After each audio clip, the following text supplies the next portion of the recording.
আসসালামু আলাইকুম। আপনারা সবাই ভালো আছেন? ইনশাল্লাহ আমরাও ভালো আছি।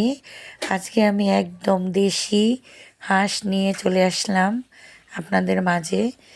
তো আমি হাঁসটা ভালো করে লবণ দিয়ে ধুয়ে নিয়েছি হালকা কুসুম গরম পানি করে।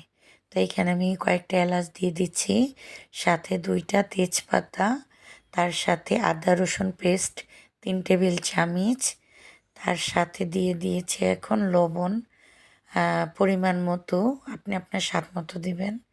এখানে হলুদ গুঁড়ো 2 টেবিল চামচ, মরিচ গুঁড়ো 2 টেবিল চামচ এখানে দিয়েছি।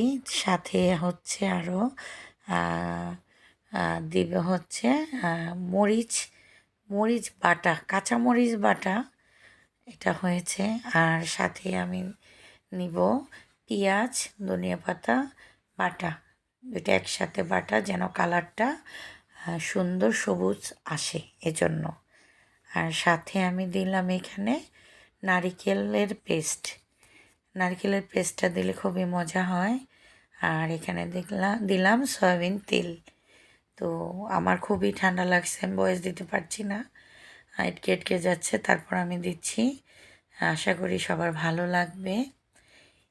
এই হাঁসটা মানে ক্যামেরাতে তো কেমন দেখা যাচ্ছে জানি না, কিন্তু রান্নার পরে সবুজ সবুজ হয়েছে। আসলে খুব সুন্দর একটা কালার আসে এভাবে দিলে। তো যাই হোক, আমি ভালো মতো মিক্স করে নিচ্ছি যেন সব জায়গায় সব মশলাগুলো মিক্স হয়। এখানে আমি হচ্ছে মিক্স করে কমপ্লিট করে নিয়েছি। এখানে নর্মালি পরিমাণ মতো অল্প পানি দিয়ে আমি ভালো মতো কষিয়ে নিব। সাথে আমি নারিকেলের দুধ দিব পরে, আর কিছু আলু দিব, সেটা আমি পরে আসছি, আপনারা সাথে থাকেন। এই আমার হাঁসের মাংস রেডি।